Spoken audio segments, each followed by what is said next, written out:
not hugging yourself, you're crossing your arms and put your head down and sort of...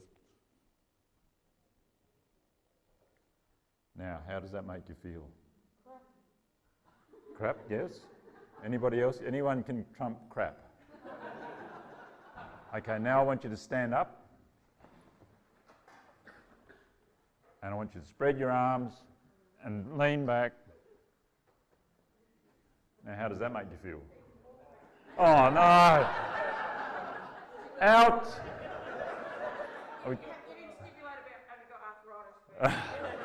I want another answer. Feel better? Feel more open, more receptive? Right. So that's why we're here, isn't it? We're here to be receptive. Now, I don't have all the answers. You can sit down now. Thank you.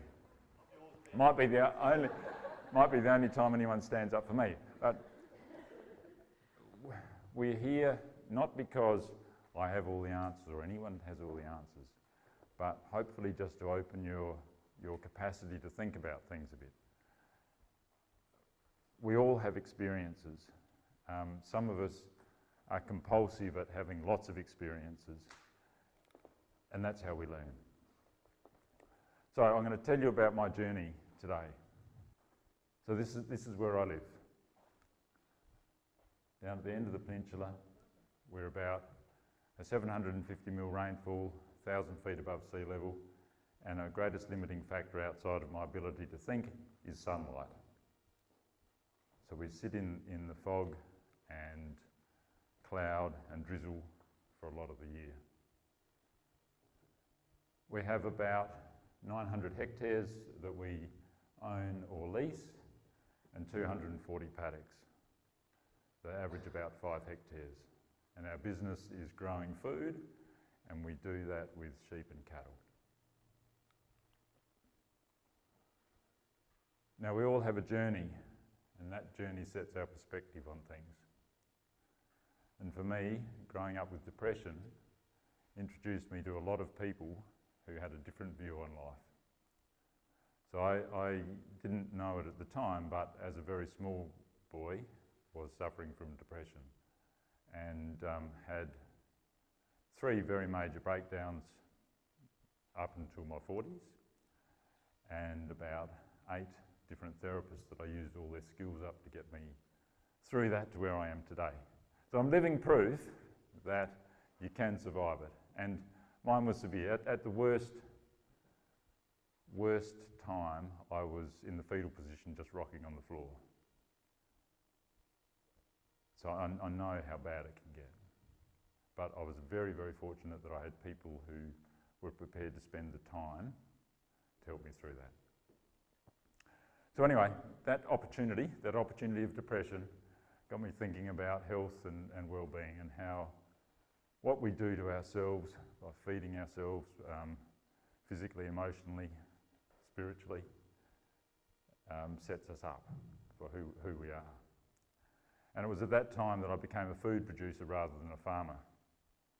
You know, we are what we eat. And as farmers, I think we often think of ourselves as farmers rather than food producers. Because if we did think of ourselves as food producers, we sure as hell wouldn't do the things to the food that we send off our farms that we do.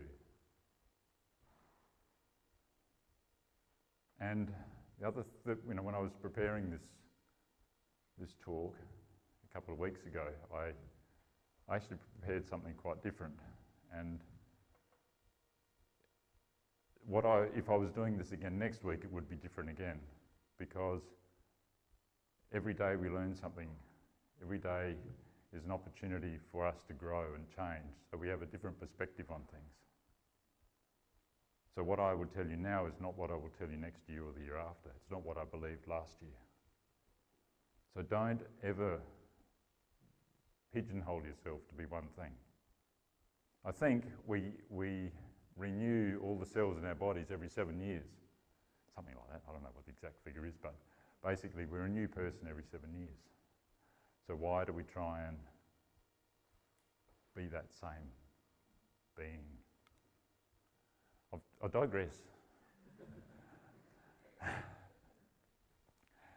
So in 1987, after I'd left Roseworthy, I was going to change the world. I was going to be the best farmer. whatever the best farmer was. But I'd heard about really high input agriculture. We were going to push the system, and we did. And we pushed hard. We imported a lot of fertiliser, a lot of feed, and we had a lot of stock. But there was a fear building in me at the same time that this wasn't quite right. We were doing some impressive best practice things, but it really didn't sit well. That was when we first started about organics, and I had absolutely no idea what that meant, but I thought that I understood that it meant that you used less fertilisers and less chemicals. I had no idea how we would do that, and anybody that I came across that I might mention this said that you got no idea, which I didn't have any idea. We continued on pushing the system really hard until about 2002, when I did the RCS Grazing for Profit School, and that opened up my mind to what could be outside of what we were doing. And it also, so that was the good side of it. The bad side of it was, it made me recognise what we were doing to our landscape and ourselves. Up until that point, we didn't see the damage we were doing. 1996, I was lucky enough to find a woman who would put up with my strange ways, and we got married. A light bulb moment for me was sitting at the kitchen table. You know how the fertiliser rep comes in, sits at the table, you give him a cup of tea and a bit of chocolate cake, and he wants to sell you some fert, and he says, now, you need this much because 80% of what you put on is going to get tied up in your ironstone soils, lickety-split. And I thought, now if he's selling the stuff to me and he's saying it's only 80%, it's probably a lot more than that. But you know the story, just buy more.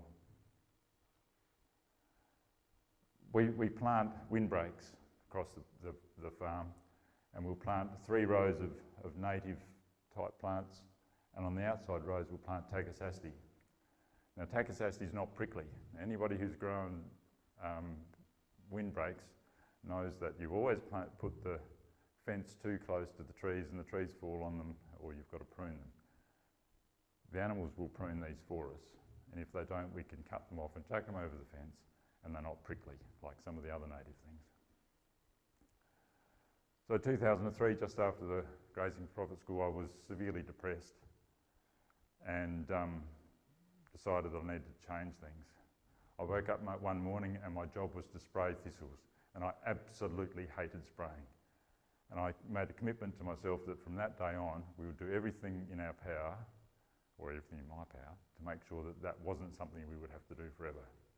And then the same thing came for worms in sheep. I hated drenching sheep.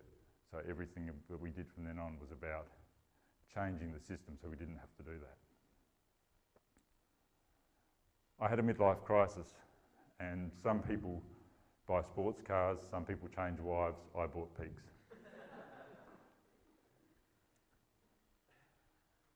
Most of the time I really had no idea about how I was going to achieve these goals. I really couldn't even imagine it. And so the point I want to make there is, when you set goals, don't limit them to what you know, because you will only achieve what you know. We started the first thing we did was remove superphosphate out of the system. Started selecting sheep that had some resistance to worms, and we didn't have any problems anymore. We just had opportunities. And we had many, many fantastic learning experiences.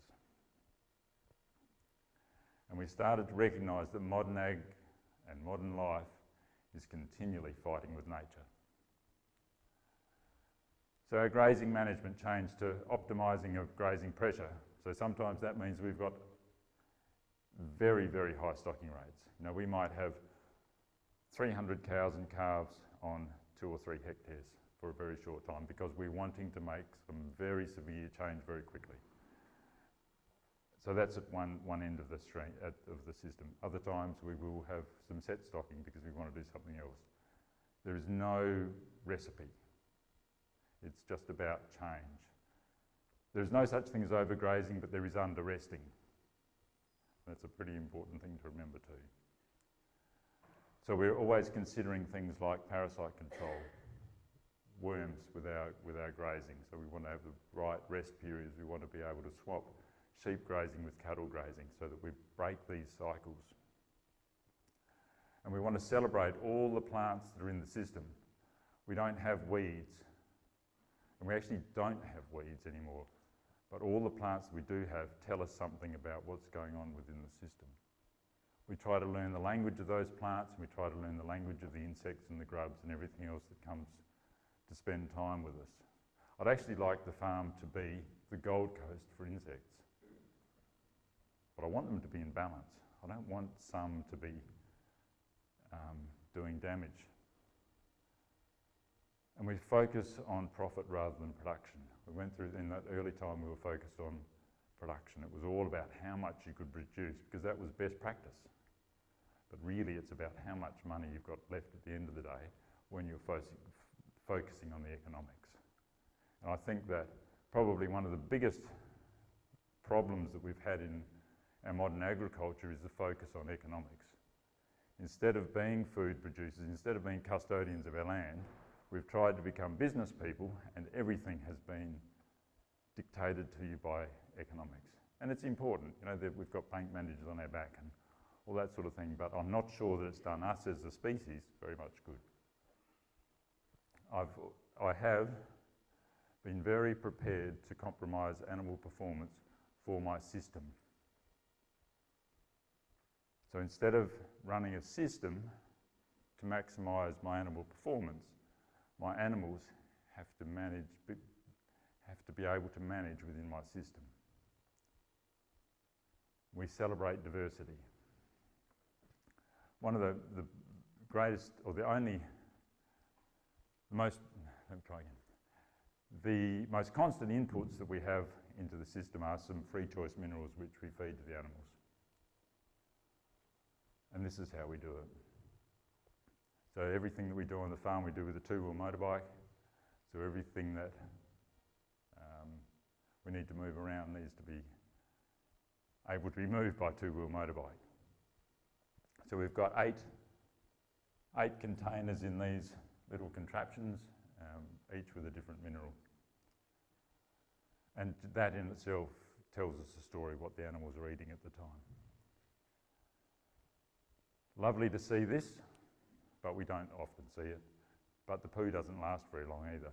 So I don't know what's taking it away, eating it, getting it back into the soil, but it just goes. And diversity, you know, even though we've got exclusion fence around the farm to keep the majority of the kangaroos out, we still want kangaroos. There are a few wild deer. As long as all these things are in check, it's creating diversity. The red-legged earth mite, the worms, the odd lucerne plant that happens to survive, it's all diversity.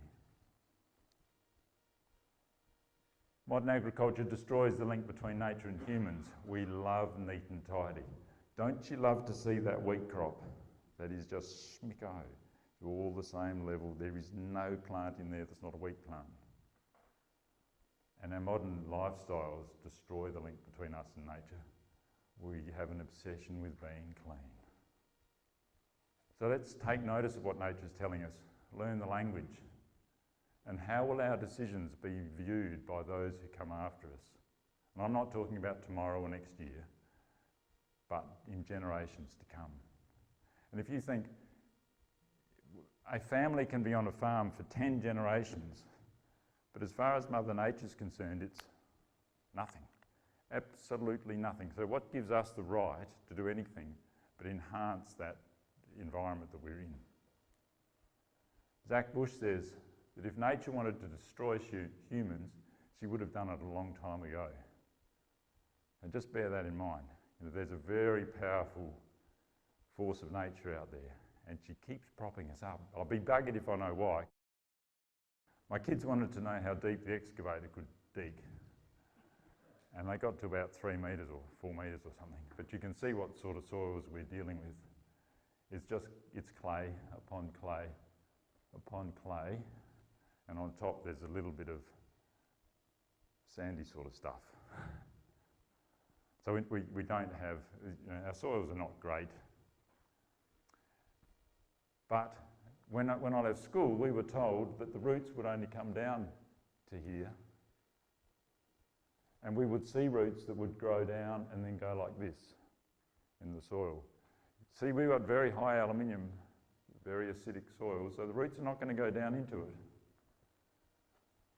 But down here we're about 400 millimetres and there's still roots going. And that's not because we've put fertiliser on, that's because we've taken fertiliser off and we've changed the way we graze. We can talk about climate change, but ever since farmers have farmed, we've whinged about the weather. So why? Why do we worry about whether it's called climate change or not? There will be dry spells and there will be wet spells. Learn to live with them. And we do spend an enormous amount of time and energy fighting what nature tries to provide for us. And year after year, nature has to spend an enormous amount of energy correcting the things that we've done. So this is a bit what it looks like when you've got a couple of thousand sheep going into 3 or 4 hectares.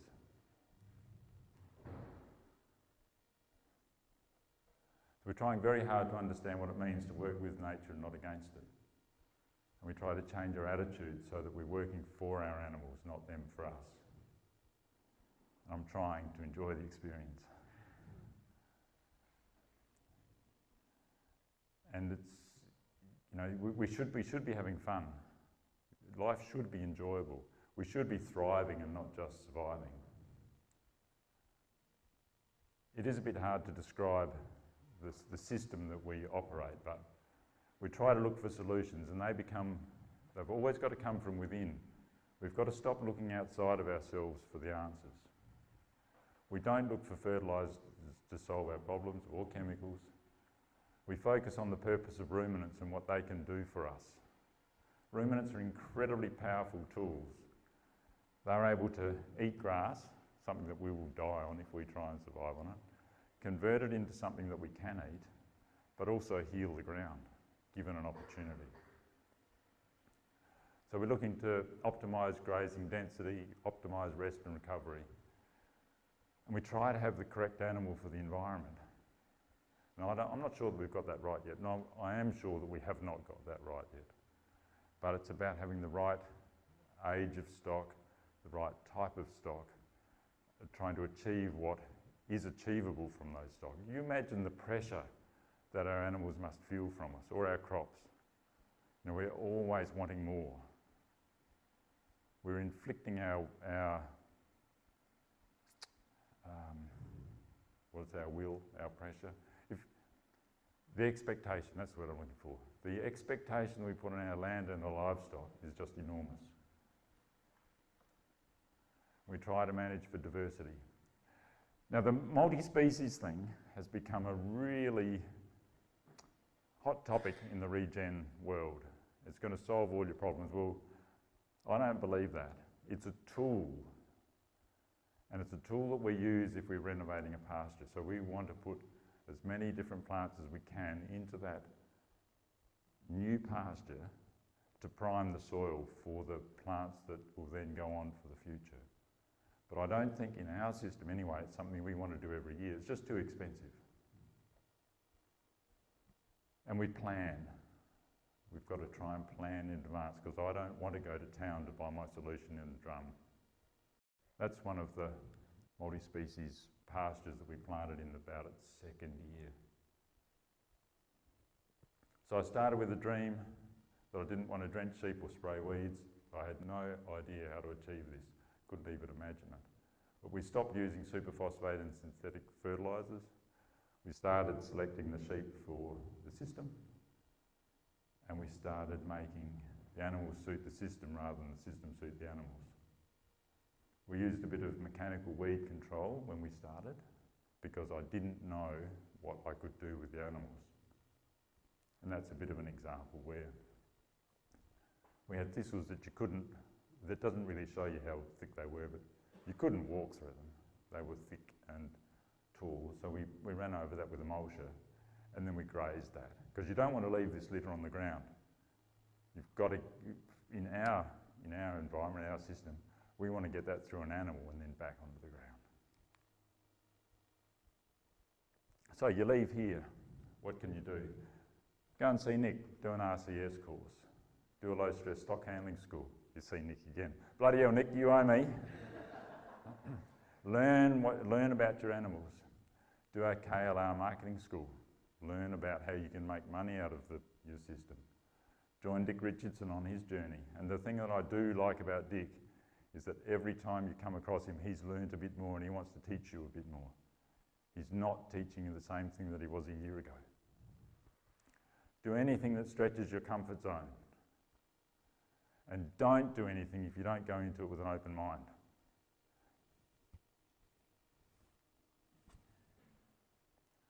Don't limit your goals to what you can imagine. And remember that workshop paralysis is real. Some of you will leave here and think, no, don't know where to start. It's too hard. Just keep doing what I'm doing. That's okay, but recognise it. Don't be overwhelmed. Small steps are fine. But once you get hooked on something, enjoy it. Celebrate it. This is another way that we dealt with some thistles in the early time.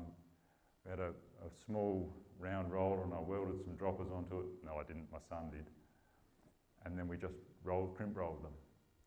So we actually didn't want to kill those thistles because they were the greatest tool we had to break up the soil to allow for the next generation of plants. And that's my family. Thank you.